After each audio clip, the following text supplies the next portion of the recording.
Well, hello, folks. Hope you're doing well. I certainly am. I'm going to wait just a little bit to get people on board here, but it is a joy to be with you. I'm going to go ahead and pull this up on my computer, too, to make sure that you can hear me and I can hear you and we're good to go. And by hear you, I mean read your comments. All right, I'm getting that pulled up. It is a beautiful day, so I am out here outside of our... Looks like I'm good there. So I'm going to put that on mute. It is a beautiful day, and the wind is blowing a little bit. The sun is shining, and it's a perfect temperature outside, I would say. And so that's a good thing. And so I celebrate that today. I hope you're doing all right. I think we're in week 5, maybe even week 6 of this whole thing. And it can be taxing on you. So I hope you're taking care of yourself and doing those things, maybe getting out and enjoying this weather.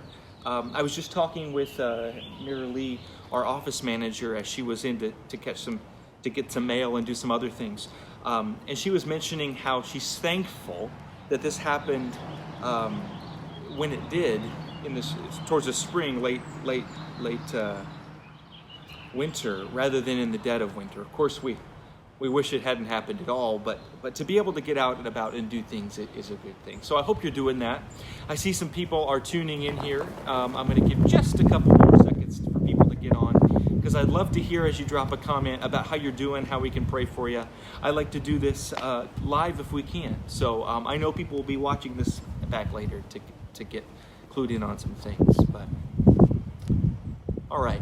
Well, today, you probably know, is Earth Day, April 22nd. And while Earth Day is not a religious holiday, it's technically a secular holiday, I think it's one that we as people of faith, we as followers of Christ, can really take to heart. It's one that we can definitely understand as a part of our tradition when we think about creation care and what we do to care for our earth.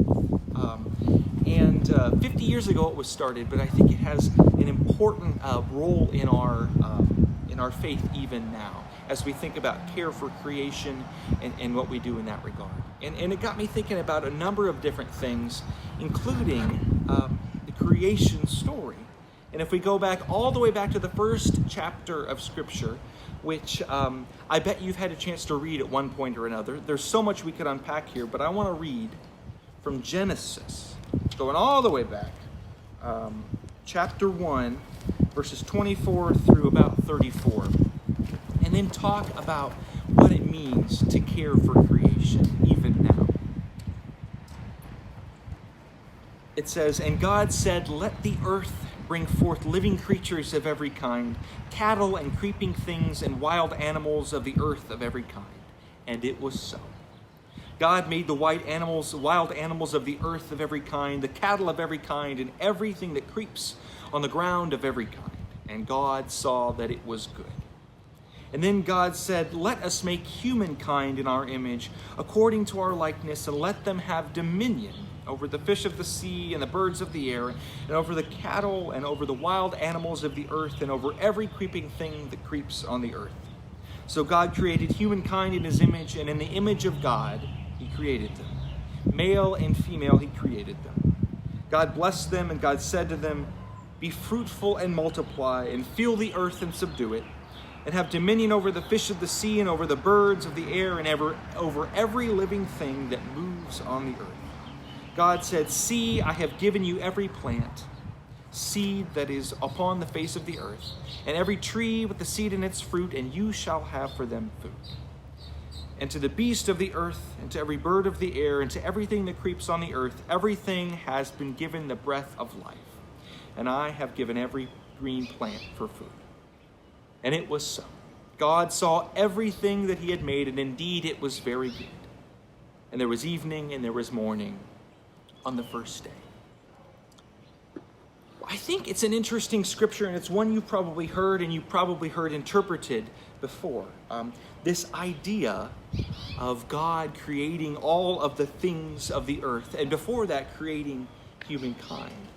And one of the interesting things is, as you go back and read that in Genesis 1, is you'll notice, I think it's in verse 24, I closed my Bible, it talks about, or 26 perhaps, it talks about how God created humankind, and then after that, God let the earth do the creating of all of the creeping things upon the earth.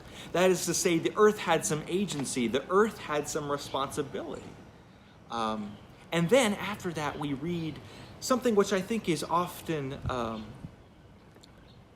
misinterpreted or interpreted in a particular way that I don't know is faithful to what we know in the rest of Genesis and the rest of Scripture. And that is to say, dominion, God giving us dominion, God giving humankind's dominion over the earth as a way of powering over it and using our power to control it. I think that's certainly one way to interpret it. But the way I understand this is that if we look later at the second creation story in Genesis 2, where it talks about we were created by God, lifting God's hand into the earth and blowing into dirt and dust to make us, then we understand that we, though we are created in the image of God, we humans are dust. We are earth. From dust we have come, and to dust we shall return, is something we say on Ash Wednesday. And so that's a reminder that we are dust. And so this idea of having dominion over the earth, certainly God has given us power and a privileged status among all of creation. But I think that is for a purpose of responsibility. That is that we have a noble honor and responsibility to take care that animals and plants and all of the creeping and living things on this earth are cared for. You know, one of the interesting things that's happened in this COVID pandemic is that we have seen through statistics that the emissions and pollutions and things that are harming our earth have gone down dramatically. Some cities, I believe Paris is one of them, have 50% of reduction in emissions right now. And globally, we're down 5%, which is an extraordinary amount, unmatched by anything in recent history. So I think that what that does is it shows us two things. One, it shows us the incredible impact that we have with that power that we have been given on our earth in bad ways. But I also think it shows us now, as one day we will prepare to get back to some sense of normal, that really maybe our normal should be a little bit different. That maybe there are things that we can do to change the way this story goes. For indeed, we are doing things that are harmful to the earth and in some ways irreparable harm. And we know this, all sorts of scientists have shown us that the crisis of climate we are in, even as we are in this crisis of public health. And so I guess today I want to give you that food for thought and to remember that we as humans have dominion insofar as we have immense responsibility for our actions and what we do. And I think there are things on an individual level that maybe you can think about today and let us know that you plan on doing to change the way that you interact with our earth and do good things for the earth, whether that's getting your food or your fruits and vegetables from a more reputable source, or at least a portion of them. Maybe that has something to do with how often you decide to leave, whether you're working or running errands, being more responsible about that.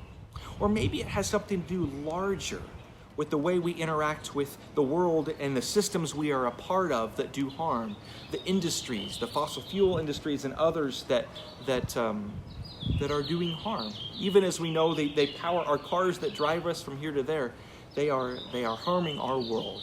Not necessarily people that are a part of them, but the industries and the corporations themselves. So that's some food for thought. These are big questions, especially for a pastor check-in on a Wednesday. But I hope that on this Earth Day, you'll consider what you can do to change the tide, because indeed we have an opportunity here to do things differently and not return back to our same norm. So, I know that's a lot.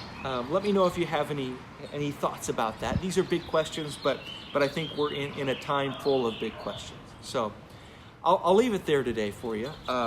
I'd love to hear if you have anything else that you need us to be thinking about and praying about. I hope that you are taking care of yourself. Part of having responsibility over the earth is appreciation for it. So I hope you're taking some time to get outside in this beautiful weather and take care of yourself, Take care of those in your neighborhood. Take care of those who you love, and take care of our community and our earth. These are trying times, but I think there's beauty in the midst of it. So let us know if there's anything we can pray for.